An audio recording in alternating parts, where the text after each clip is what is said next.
We're back after what was a very short break after a very long game. And of course, it is going to be EDG coming back into Top Esports. Hello and welcome back, ladies and gentlemen. We have, of course, got the MVP that we got to talk about. And if it was anybody else, I think we would have been angry, to say the least. Scout picks it up again. Yeah, Scout, you're a 10 out of 10. Very well done on that one. And he's showing you good reason why Akali is blind pickable for EDG. Not a lot of teams going for this pick so far. He just knows how to find his targets. Absolutely amazing with the evasion. Yeah, he's playing Metal Gear Solid half the time, as just avoiding all detection as such. And I gotta give it, like I said, in the game, Meiko was my early game MVP, just purely for these roams that just set up Scout to do what he could do. These two are really amazing, and a lot of times the timing he was coming out on was actually when his bot lane was being pushed out. This one was hype, because he actually did have vision in that tri-brush, so he knew where Top Esports' control ward was, and he knew where that vision would end. So just able to walk around the corners to find the kill on LokeN. And this one, once again, just another clean find onto LokeN. He gets the scanner, no wards over there, pops back in, gets another kill, and you're finding a very consistent storyline with these. He just understands how LokeN moves, where he's going to be, and just what angles he needs to take. You can really see like the little exclamation point over LokeN's character model. It's just like no! Yeah, it's like oh god, there it is, as he realizes just how compromised his position is. And naturally, of course, Scout able to kind of turn this one around, able to put down some serious damage, but it wasn't as easy as we obviously make it out to be, because there was that Baron steal that was taken away from EDG. Scout getting out of this one was amazing, but at the same time, it was definitely not an easy game. It could have been, but it wasn't. And that's where EDG needed to shore up their differences and realize that that actually went a lot closer than we needed it to. Yeah, and it really is about the team controlling vision. I think Scout did a very good job on evading, on going in with dark spots, but what EDG need to do is just make sure they have the red side solided up. And I think the main problem for me was I don't think Jiejie and Meiko were good enough in communicating that. The two biggest plays that dragged EDG's games out was the Baron fight and the fight ensuing afterwards, where they walked into the red side. And in both of those fights, those were easy vision calls. Like, you've been dancing there for 3 minutes. Of course Top Esports has vision there. Yeah. It's the Baron pit. Of course there's some wars on the back of Baron. And those are just things where EDG does kind of forgo every now and then. It was a very long split, and things kind of drop your mind from here to there. So I just want to see them play a much more controlled, kind of flawless game that they were known for in their heyday. Yeah, and they did get the W. Top Esports going to be a little bit annoyed about how that early game went. Yeah. I think they definitely need to shore that up with some kind of jungle pit, because the Sejuani just wasn't it. Yeah, they didn't get a glacial prison down until it was like 20 minutes or something. Even more, I think. Very late. And what I think that draft to me showed was a massive weakness in XX right now is if you take away his Gragas, he doesn't seem to have anything that pushes tempo early. Has no agency, pretty much. Once the Gragas is gone, he kind of goes, oh, there's other things I need to play, and I don't know how to play them. I should farm up till 6 and then sit on my ultimate. And then keep farming until I'm 11. Yeah, so I want to see if XX can bring more champions out, because I guarantee you it's just no Gragas from now on. They're just going to consistently ban. It's too much of an effective pick right here. And on the bright side as well, for the side of EDG, they shut down Knight. We talked about how that matchup was going to be key for this particular series, and they did it so perfectly. We saw in the replays, roaming up with Meiko, able to get those engages off with the, with the quickness and the knockup from the Rakan. What do you want to see from Top Esports to say that that doesn't happen again? I think the key thing of them shutting down Knight was a group effort. That was the most important thing. They controlled where the support was. Ben is not actually known as a roaming support whatsoever. He's much more of a protect the AD carry support. So if you can out-roam him, you can get a numbers advantage into Knight. And that's how I think teams like FPX and the teams like RNG really shut down Knight as well. It's just having more people on the job and consistently just keeping him down there. So I feel like if you want Knight ahead, at the very least, I don't think Ben's going to suddenly roam top that much. I think at the very least you need a strong early aggressive jungler for XX to make plays happen like that. So I expect to see a little bit more Jarvans out of that to see if it's possible to at least get just like an easy kind of kill combo going. Yeah, we'll have to wait and see. They are obviously coming back out. Top Esports not going to be super happy with that loss. However, they did force it to the longest game of the split, so still some silver linings available to them. Seeing some smiles. They know that they had the opportunity to come back into that particular series. Everyone has, of course, their coffee or their war horse. I don't know what kind of drink would be in the coffee cup, but what kind of products do they do? Like, Most of the time it's actually just water. Oh, is it? Most of the time it's actually just water. It's just water. You can drink Warhorse without a without a cup on stage. That is very, very true. But for top, want to see more agency from them. Want to see them have a little bit more early game priority and not throw away as they did. And for EDG, if they, like you said just before we went to after the post game, if they get the exact same draft, they're happy. They did everything right. They just need to just tighten up those checkpoints. Did we get rid of every ward in the pit? Yes, check. And then they can maybe look towards not throwing the game at Barrett.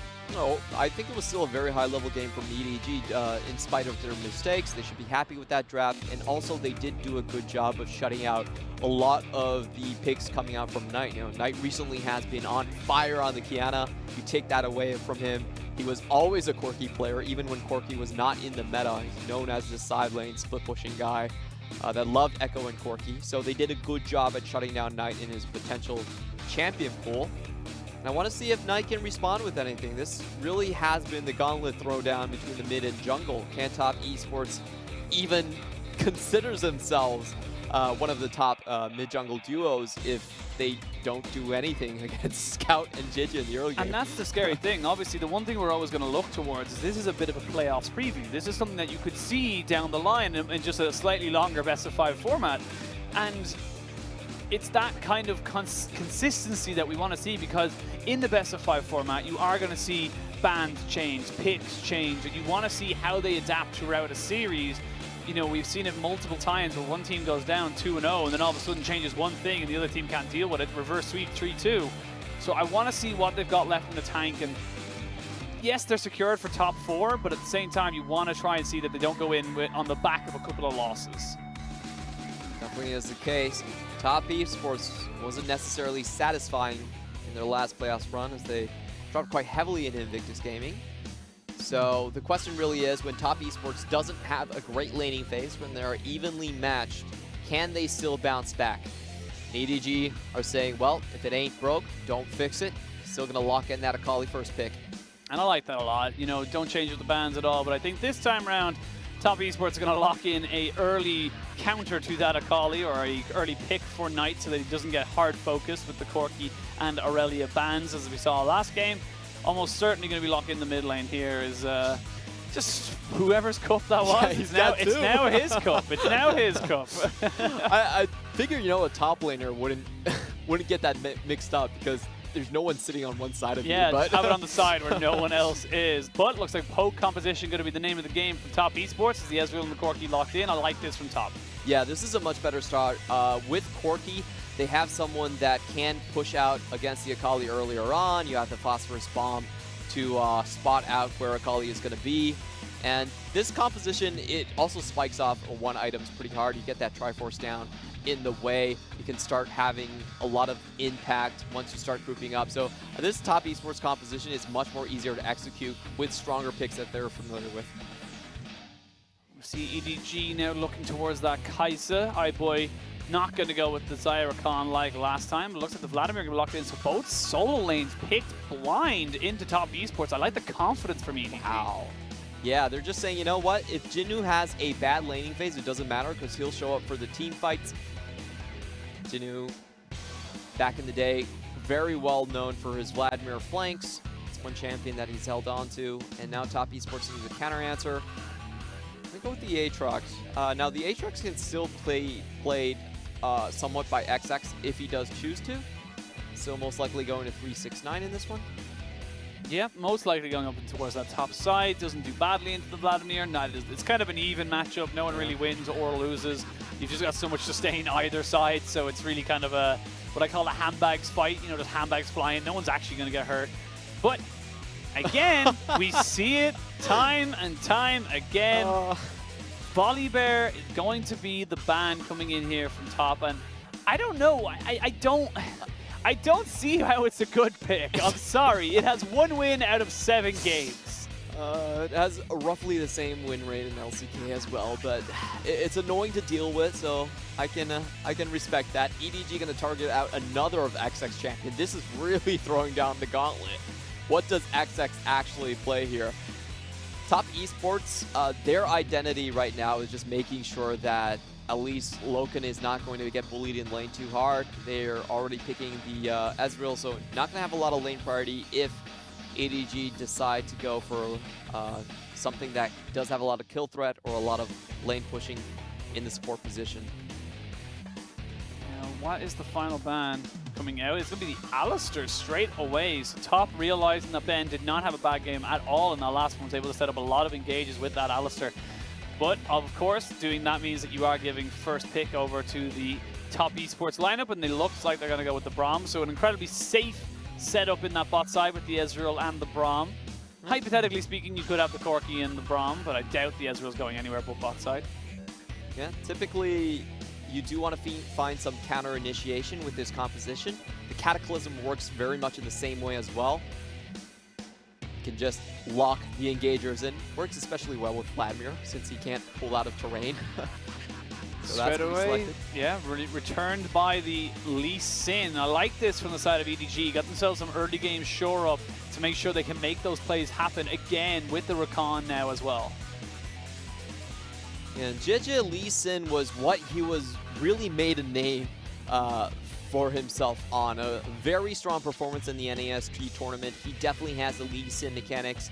Some Lee Sins I would not call them initiators, but his Lee Sin, a thumbs up, yes. Okay, we're gonna have the Leona locked in for the hard engage for top esports. Yeah. Hard counter to the Rakan. Yep. I've seen it a couple of times, but definitely not a common pick. But I like it. I like the idea of getting agency towards that bot side, making sure they can make their own plays happen.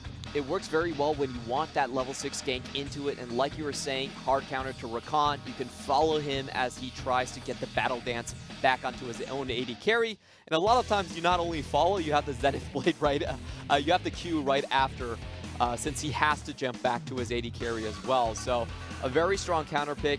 I'm glad that Top Esports has finally showed us some improvements in the draft. Champion picks that can make ganks happen easier. And XX, we get to see how well his Jarvan does once his Sejuani and Gragas are banned out. Now both teams locked and loaded. Coaches shake hands and head backstage. EDG looking to try and cement their playoff space and kind of say, you know what, you may be ahead of us in the standings, but we can take you out. Whereas Top Esports looking to put them back in their place, saying we are not second/third for any reason other than we are good. And right now, Top Esports want to have to forget about that first game, go into the second one with a fresh mind, whereas EDG, they want to try and repeat history and look to get Scout going on that Akali again. Strong poking composition coming out from Top Esports. They have that double Triforce level first item power spike if they want it. If they can get out of lane before that, absolutely devastating. And on the other hand, EDG, they have more of a flanking 1-3-1 composition. A lot of champions that can just suddenly pop out of rushes, provide you with great initiation. It really is about a cat and mouse game once that siege is started. Top Esports and EDG, both represented as knights as their mascots. As they fight again on the battlefield that is Summoner's Rift. We'll have to wait and see who can take this game to.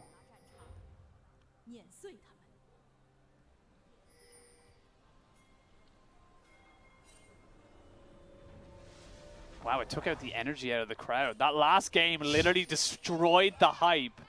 Oh, there it is.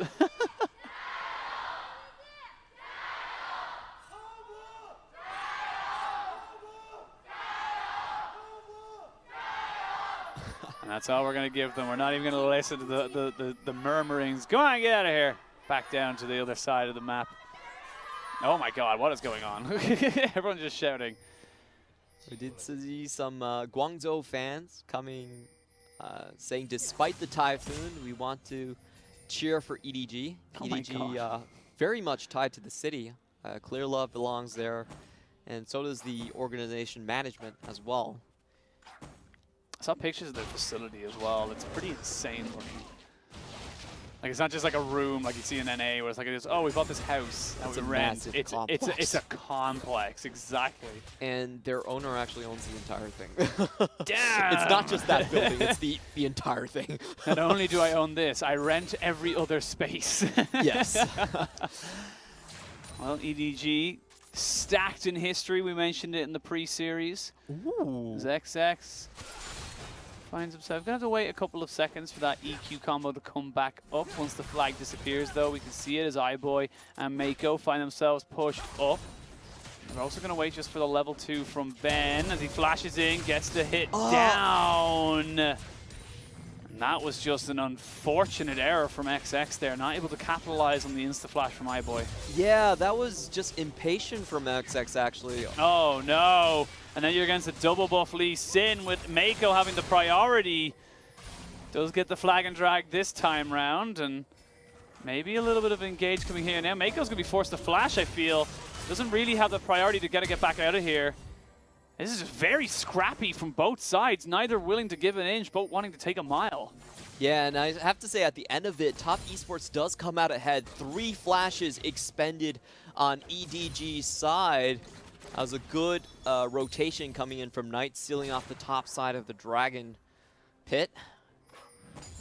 And I have to say that overall, though, I felt like Top Esports could have gotten a little bit more out of the initial gank. It was just mistimed on the mechanics. I felt like Xiong just dropped his EQ combo a little bit too soon. Ben went in with the stun, but EDG still able to flash backwards on that one. Overall, with the double klepto they have, it is going to be Top Esports taking a very early game lead, as you can see by just stacks of money sitting on Knight's inventory. Doesn't have to use them at all anyway, so. And overall, we're going to have to wait and see exactly how this early game plans out. And I feel like it should go a tiny bit better for the side of Top Esports. They've got more, kind of priority in that top side now with the Aatrox versus the Vladimir, and Corki just has a much better time against the Akali. I like these level 2 ganks, but wait a minute, 369. This is a top laner against the jungler. Yeah, smite is available for Jiejie as this flash comes in. He's going to smite the wolf camp for a little bit of extra healing, but Jiejie, nowhere really for him to go. Does ward hop. 369 invested his flash into that. There's the infernal chain. He's not going to be able to knock him up. 369 does end up losing a little bit of CS, but overall taking more time off of this jungle, and I like this adaptation from top. It is so damn aggressive. Just the jungler going in, looking for kills, and even though he didn't get much for himself, he did buy a lot of time for XX. XX will take a camp lead as well, so about 2 camps or so. Jiejie was forced back on that. Did be able to pick up his red smite though, so not really the worst thing in the world. Full priority though going towards EDG's top laner Jinoo, who's going to be able to get himself a free back, maybe even not even have to use his teleport. He's going to be able to walk back straight into lane. But right now, EDG, they're now feeling a little bit of a pinch as TES look to try and, dictate the pace of this early game. Something that we wanted them to do after the disaster of an early game that was game 1. Yeah, this is very detrimental for EDG's bot side. Jiejie is getting completely tracked, and Top Esports are running a kill lane in the bottom. So it basically means whenever they see Jiejie, they're just going to pop the initiations and try to get a kill there. EDG have to reassert themselves back onto the map, and the best way to do that is by at least getting some counter wards onto XX, try to find out where he is and take some pressure off that bot side. Early roam coming in here as well from Ben as he looks to try and see if the Akali does overstep her mark. Good respect though by Scout as we see the roaming lanes coming in. It's going to be jungler and supports duo if you like. Good vision put down though by Top Esports as you can see it here. And now they're just waiting for this Lee Sin to show himself as they know the Akali has just gone back. But I don't think Jiejie is going to be walking over anywhere anytime soon. And I don't think he's going to be completely avoided. Yeah, Top Esports are most likely going to get spotted on try. Actually, Jiejie avoids the entire complex. Now they know. Now he's got to think that the entire of his red side jungle is warded up, as LokeN does buffer the CC very damn well with that arcane shift. Needs to be a little bit careful though. If he does get caught out, it will be in a pretty bad situation. So we see a Sheen picked up for him versus the Cull of the Kai'Sa. Kai'Sa obviously looking just to make it the cheapest possible route to get those early game items. And World Ender has been popped, as has the Hemo Plague, so I imagine this will just be a trade-up of ultimates.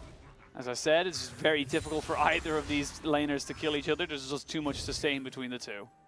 Yeah, I believe there is a small cooldown advantage on Infernal Chains, but very difficult to actually make use of most of the time. After saying that, wow. Just get the trade back, but again, like we said, just going to be able to heal straight back up with the Crimson Rush. Jinoo is in no real particular danger. However, Jiejie has no flash, has no World Ender.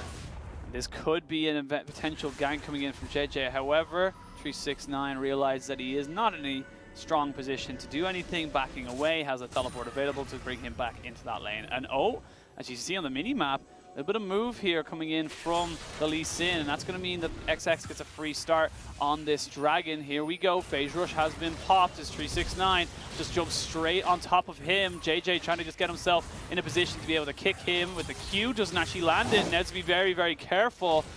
Jinoo, though, just taking a lot of time to kill this guy off. Will eventually get him. And first blood goes over to the side of EDG, but they trade it for a Mountain Drake. Yeah, closer than it needed to be, but done nonetheless. That was just a position where 369 probably should not have teleported straight back into the minion wave. A little bit, like he was willing to back off the first time around, but the second time was like, man, I just need those CS, man. And these are the little increments that we find ourselves looking at. You know, the small little kind of butterfly effects that happen when you get those early invades. So you got 369 invading on top of Jiejie, didn't get a kill, wastes his own flash, forces his own TP up top side, which means that Jinoo's able to push in the wave, get back, not use his TP, and now is at a TP advantage. Yeah, and I have to say that I frankly feel like that was avoidable from 369. Didn't 100%. really need to go back into that same position. The situation didn't change whatsoever, and Jiejie was willing to wait the gank out. Well, Jiejie was actually leaving. It was only as they saw the TP coming in, they were like, oh, okay. it's literally, he's going to come back with maybe a half item more. Like, it's not going to be that big of a difference. And overall, Jinoo stacking this, you know, cooldown reduction, getting the Kindle Gem and the unsealed, I can't remember exactly, Phoenix Codex, that was it. I was going to say Unsealed Codex, and I was like, incorrect. But Ben and XX now roaming up towards this mid lane. You can see they do not want a repeat of Knight getting caught out against. They're going to be able to focus him and focus on getting this Corki going. Yeah, and that's always a big question for the Akalian lane. Right now, you don't see anyone blind picking her like this. A lot of champions just push her in. No sustain on 5-point strike a couple patches ago, in fact. So unless you have a strong kill potential just duo, Akali's just not a very good laner at this point.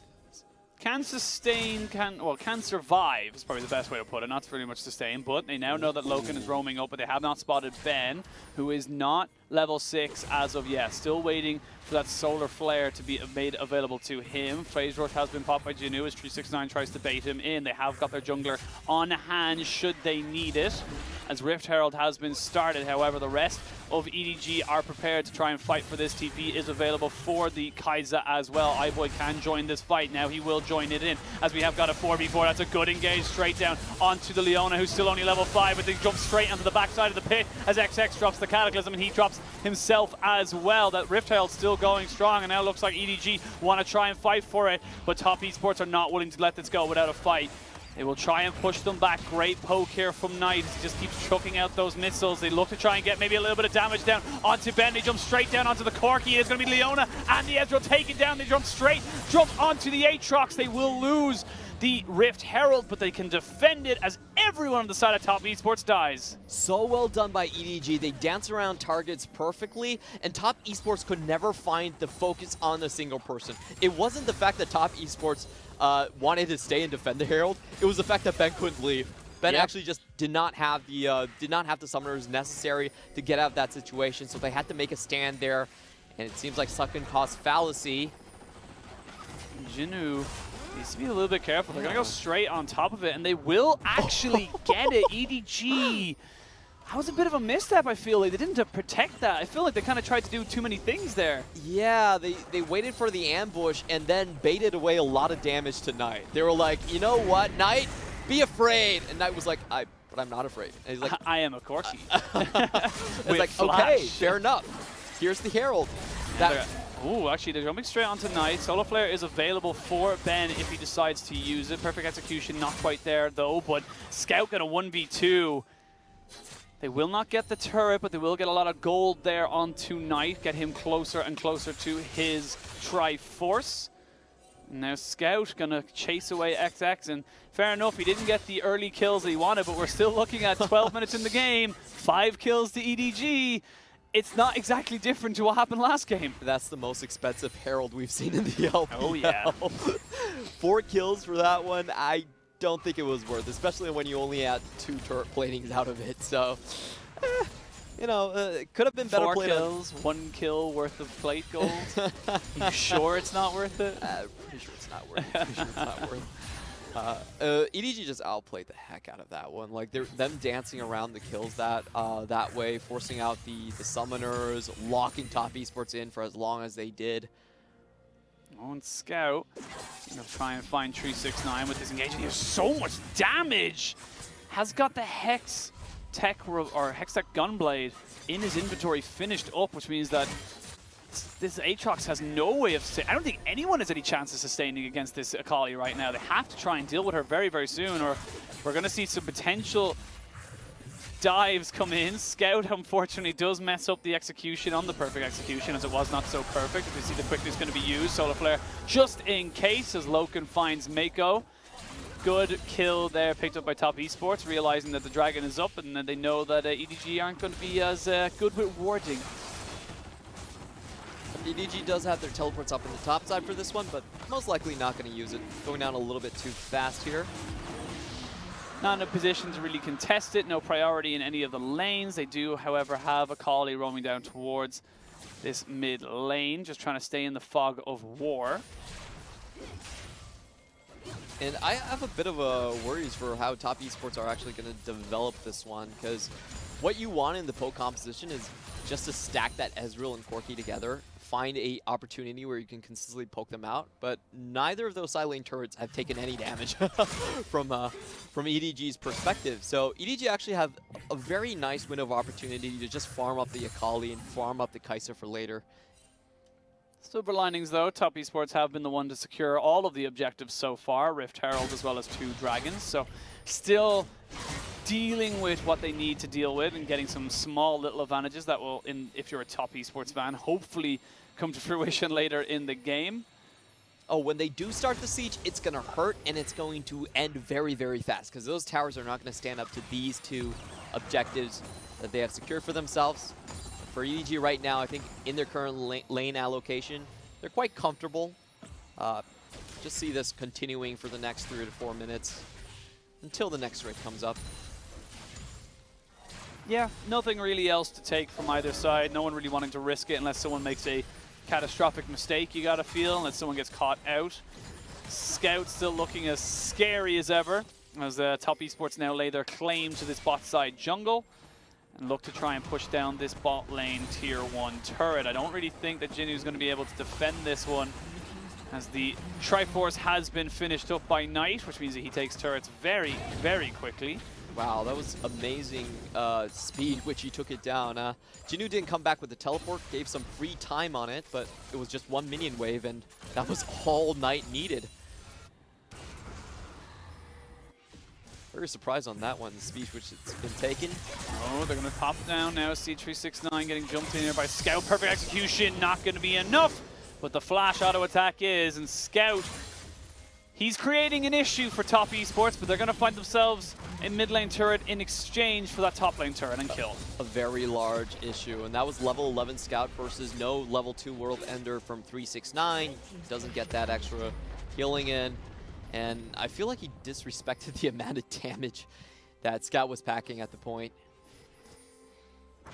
It's going to make Knight's life a bit more difficult at this point, as he can no longer decide which lane he's going to. He has got less death threat, I suppose, as we look at the POV of Scout, as he just goes in and instantly recognizes where he needs to go, how he needs to play it, and no real counterplay for the Aatrox available. Yeah, that was so well done. If you look at that trade, you can notice that he denied 369 from getting any of the Deathbringer stance, and that's his main rejuvenation ability. Really good on the range management. See maybe a little bit of a move here. Hemoplate dropped down by 369. Solar Flare gonna miss. There's the Sonic Wave landing. Phase Rush to the rescue. So hard to nail down that Vladimir. Phase Rush was so easy to proc on the Vladimir as well, but overall they get some chip damage onto that bot lane tier 1, but nothing more comes of it. They trade an ultimate for nothing really, but overall feeling pretty decent. Spellbinder now finished up for the Vladimir, going to be even faster. He's a speedy boy. I love that item on the Vladimir earlier on. If in this composition, you are looking to just come back and pincer top esports when they're setting up for a siege, so the extra 50% move speed, so useful. And you also have a lot of time in the side lanes to charge it. Against this comp, you're not going to be fighting that often. So a really good pickup against what the enemy is going up against. There was a lot of pings going down everywhere. You can just hear them constantly pinging everywhere, and it's mainly around this Dragon Pit as the side of top esports look to just establish vision control over this red buff and Dragon Pit side, just so they know it's coming up in 30 seconds. However, the side of EDG feel like they've got some power in their ranks right now with 2 items on this Akali, with a Void Staff as her second item. Spellbinder as well finished up for the Vladimir, feels pretty damn good, stacked up with all that cooldown reduction. So top esports needs to be a little bit more careful. They too, though, hitting some decent power spikes. Triforce is finished up for the Corki, Iceborne Gauntlet and a Manamune, nearly a Muramana for the Ezreal. And I'm curious to see what is the priority for both these sides. It looks like Dragon is going to be it. Vision control does belong to top esports, but they have got a Vladimir as they go straight on top of this. They look for everyone in the engage, and there's a killer instinct on the backside, but here comes the Vladimir to zone out everybody with Scout. They kill him off, and Scout gets one. It's a 1 for 2 in favor of top esports, but they still have the damage as LokeN's just putting in work with this Ezreal. They nearly take out XX, who goes golden with the perfect bait shutdown for the Aatrox, and top esports with the ones coming out with a fantastic move. Flash Zenith Blade. Boom! Ace to top esports. Wow, that was insane from top esports. I especially like the way LokeN handled the start of the fight. That was a Lee Sin going in on you, followed by the Rakan, and he decided to flash forward to join the fight. That was really insane decision making. You can see Corki in the back line trying to evade this, but you know, this is really creative from EDG. Just getting that into it. Battle Dance, they get 3 targets, but watch LokeN as he comes back into it. Kali's right there. It feels like he's just going to be chopping people down. He comes back into it, still at a very good HP bar. And unfortunately for EDG, they just could not finish off crucial targets at the right time. Good scan being used as XX is going gold, so they 2-spot out the Akali, know where she is able to get that AoE targeted down on her, and able to clean down the fight. And I gotta say, kind of hidden MVP in that was Ben again. Ben just completely zoning out iBoy, constantly keeping him CC'd. No one was getting stacks. No one was getting any kind of, damage onto them from the Kai'Sa. And by the time he eventually got, wrangled some kind of freedom away from the CC bot that is Leona, it was just too little too late. Yeah, just doing so much damage in that one. And I really like this adaptation for Ben. Most of the time, we think about him and his time with Mystic as kind of like a defensive support, but he's got some offensive chops here as well. Jiejie being chased off away from this Baron. Full Mar of Mortius picked up there for LokeN off the back end of that fight. As you can see, he's pretty damn happy with his items right now. Pretty safe as well. Death Stance as well finished up. Still no boots for the Aatrox, so 369 playing the, not even brown bags. Still playing a relatively I need damage kind of game, and they will take up this top lane turret. Baron is available as well. Only the Scuttle Vision really kind of keeping EDG in the know about this particular one. Very fast Baron take at this point. So EDG, they do have to come into this area sooner or later, and Scout might be sooner. Oh, Scout gets solar flared as well as packaged right on top of him. Easy as you like. Top Esports. Now this is the kind of game they can really look to try and strangle away from EDG. Always have to remember that Scuttle does not cover the blue ramp if people are coming in from the top side. Top Esports going in for another catch. X-Flash coming in. Ben not going to be landing anything, unfortunately, for him. However, 369 is on that flank. Does not really have a huge amount of damage and gets completely blown up. Great turnaround from EDG, and they equal out a 1-for-1 overall. Yeah, there was a lot of vision on the right side from the direction that 369 was coming in on. I do believe he was spotted out somewhere in between those brushes.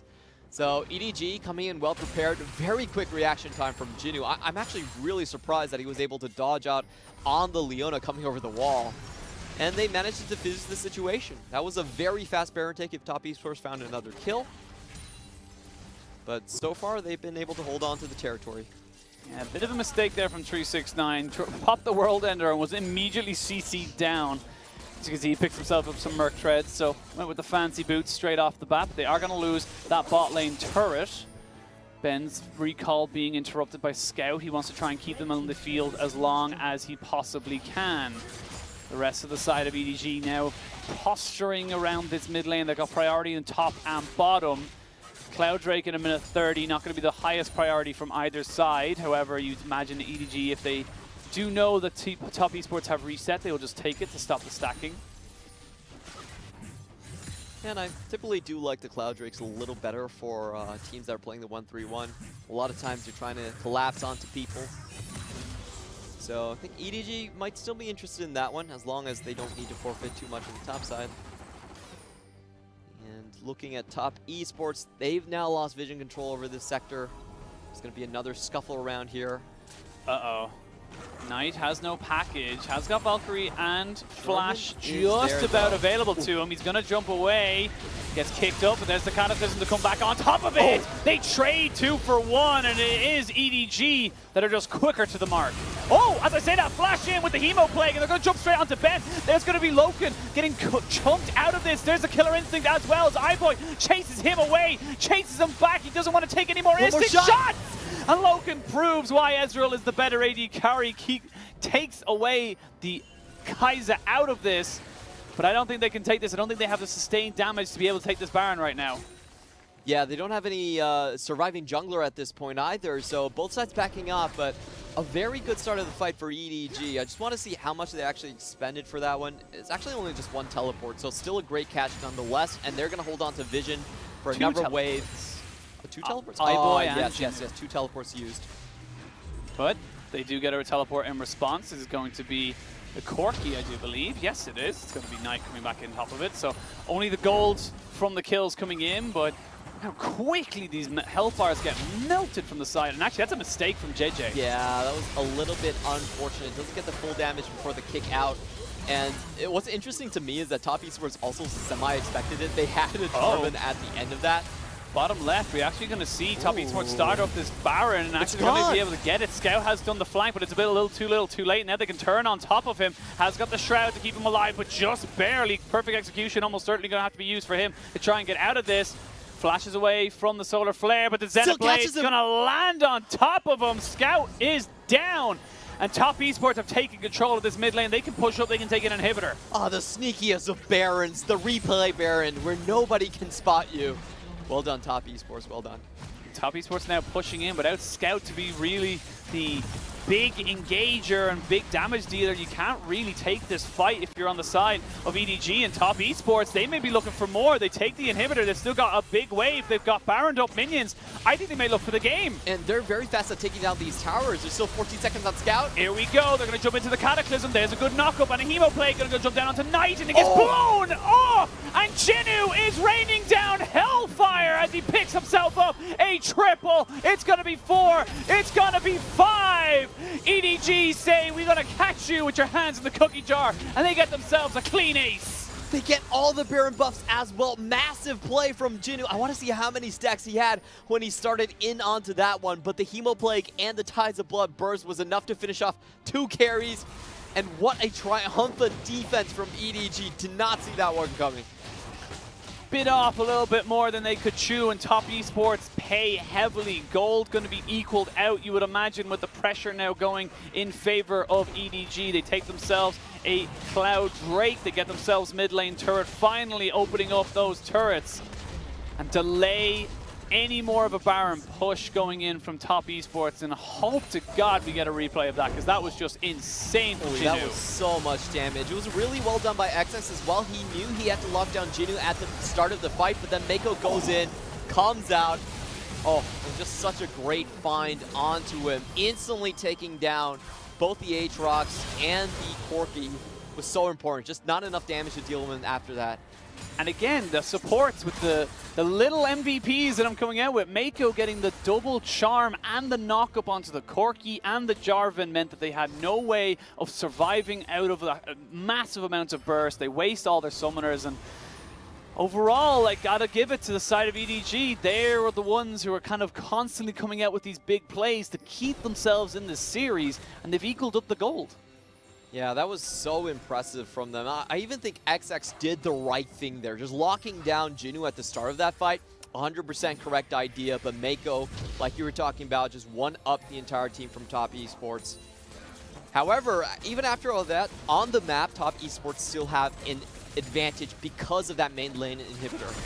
Oh, I actually see another flank coming in as Scout and Jinoo are off the side here, and they've actually separated Ben as he goes in on top of it. Solar Flare has to be used, but Jiejie went on the backside. Scout jumps straight in, trying to see if he can find something, but it's down. 2 kills straight away gone down in favor of the side of Top Esports as XX locks down Jinoo. The Vladimir can do nothing. iBoy walks away.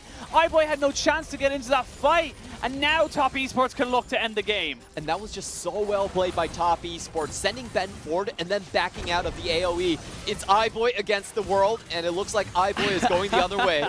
iBoy trying to deny the minions, but it is going to be him who is denied as he gets finished off. Clean ace from Top Esports. Anything you can do, we can do better. And they tie up the series 1-1. Last team fight was valiant from EDG, but just better played by Top Esports. They separate their own front line and back line. They keep Knight, they keep LokeN alive for so long in there, and just the dives from EDG, they came in one by one. They were able to be focused down, they were able to be targeted. Jinoo this time around could not find his way into the back line, and Top Esports just wiped EDG as quick as it happened, as quick as the comeback was. Top Esports secure their footing and take it to game 3. And again, we see these kind of mad roller coaster of games. Just like, no, you're in the lead. No, we're in the lead. No, you're in the lead. Yeah. Overall, I think Top Esports going to be pretty damn happy with that. And I gotta say, Jinoo had such an amazing game, despite all the problems that EDG had. It was so sweet. He got the correct snowball in the early game. I loved his item build, and I believe in that team fight he did have a fairly well-stacked Spellbinders going in on that one. Nearly a quadra kill. It just feels like Top Esports is hanging in these games because they understand Barons better. Does seem like the case. Literally, the big purple worm is like their 6th man in this particular setup, but much quicker game. Almost, actually think I'm trying to do almost half, 50% of the time spent in game for this particular one, and a lot quicker, a lot higher pace. But I think that, the great thing to see from Top was they figured out the Akali, they neutralized it, they got the Corki now, which is just a great kind of like, it's not going to die kind of pick. Scout still did very, very well, but they were able to neutralize that pick, which was huge coming towards those kind of mid-game team fights. And there was a couple more of those champions that I felt were very, enlightening for us to see. Jarvan coming out from XX is always a good move. It's very high priority in the LPL, but at least he can showcase he has something other than the Gragas and Sejuani, which have been consistently banned away from him. So he showcases some other early game staying power on another champion. And then we have LokeN going back on the Leona. That's what I like to see from on the teams. Ezreal. Yeah, sorry. Yeah. The Ben on the there you go. Leona. There we go. Excuse me. Yeah. So him showcasing those counter picks is really important because Ben has been a bit limited in the champion pool, and that's why we saw him actually rotated out of the starting roster for a while. It wasn't the best Yuki, and after Lux, that was kind of the big question. What does Ben actually go on to now that basically there's only Tom Kench and Braum on the menu? So he showed us a lot of that stuff. So this is it's a much better expansion of the top esports system. Top esports, for me, still super early game focused, but they were running out of champion picks to continue that dominance. Yeah, we'll have to see now if they are able to continue that early game dominance, as you just said, as we go into a quick break. When we return, we will have Game 3 of this best-of-3 series.